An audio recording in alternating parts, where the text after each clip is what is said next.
try nyo mag-apply dito sa agency ko.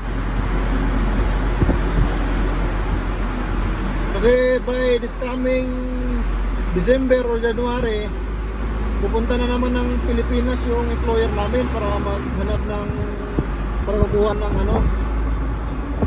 ng aplikante papunta dito sa Japan.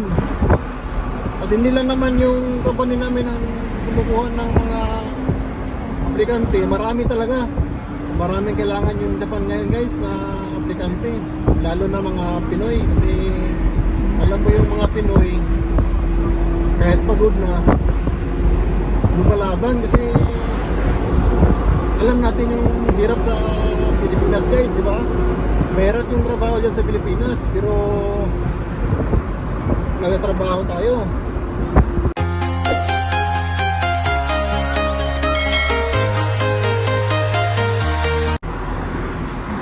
Nag-apply kayo mga idol, lalo na sa company ko. Hiring na naman sila ngayong next year pa lang, kasi ngayong taon darating na yung tatlong bago. Yung tatlong bago darating ngayong October, November dito sa Japan. Tapos kukuha na naman sila ng bago. Pumunta sila ng Pilipinas this coming December or January. Kaya guys, kahit walang experience, basta ipasa nyo lang yung interview, napakaswerte nyo guys. Kasi kami, wala rin kami experience, lalo sa driving, wala rin kaming experience sa driving. Pero tingnan nyo guys, andito kami sa kalsada ngayon, nagmamaniho kami ng truck, nakakuha kami ng Japan driver license, kung ano-ano pang license. Basta porsigido kayo, walang imposible. Sabi nga nila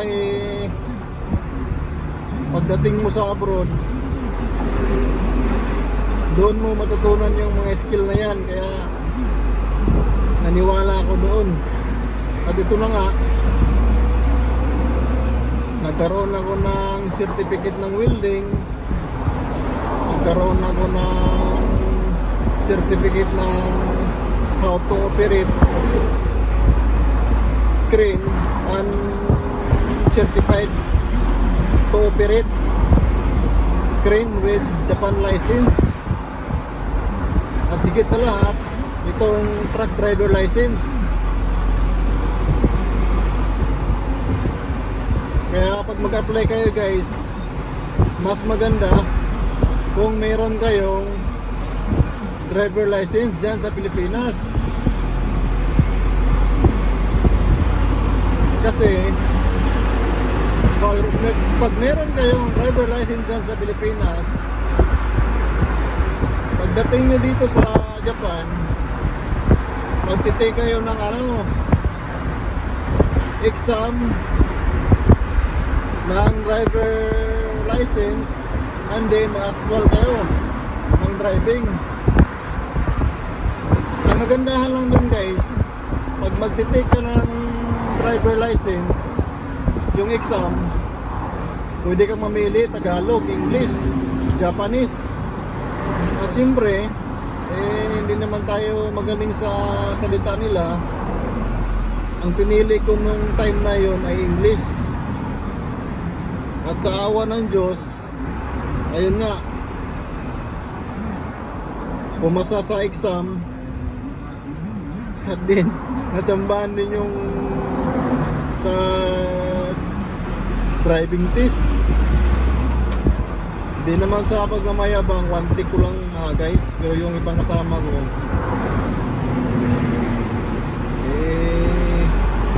merong 2 take, 5 take. Kaya kalahin mo yan guys. Hindi ako driver, pero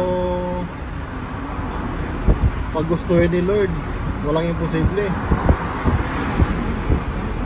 Nakuha ko isang take lang.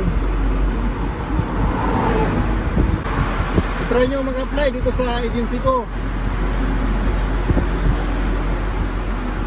Kasi by this coming December or January, pupunta na naman ng Pilipinas yung employer namin para maghanap ng, para kukuha ng ng aplikante papunta dito sa Japan. At hindi lang naman yung company namin ang kumukuha ng mga aplikante, marami talaga. Maraming kailangan yung Japan ngayon guys na aplikante, lalo na mga Pinoy, kasi alam mo yung mga Pinoy kahit pagod na lumalaban, kasi alam natin yung hirap sa Pilipinas guys, di ba? Mahirap yung trabaho dyan sa Pilipinas, pero nagtatrabaho tayo. Saka yung sweldo, maliit na yung sweldo dyan sa Pilipinas, pero nagtatrabaho tayo. Kaya pagdating mo dito sa Japan guys, kahit pagod tayo, kahit nahirapan tayo sa salita nila, buwatawi naman tayo sa sa sipag. Kaya doon tayo malaking points. Kaya gusto nila yung mga Pinoy kasi tayo ay porsigido magtrabaho at masisipag. Yun, naano ko na kayo. Kaya puntaan nyo yung agency guys na located sa Pasay. Pamsi ha, Pamsi. Alam to, hindi ako wala akong nagilala dyan sa wala akong, bago lang din ako dyan, pero i-recommend ko Pamsi. Pero yung isa na inalisan ko talaga, Prudential, kaya mabait yung mga dyan. Kaya shoutout po sa inyo mga ma'am sir, Prudential saka Pamsi. Yun lang po yung may recommend ko sa ngayon na agency para mag-apply ako dito sa Japan. Kaya good luck sa inyo guys. Sara ko na yung window glass at sayang yung aircon. Yun lamang. Good luck sa inyo. Bye bye.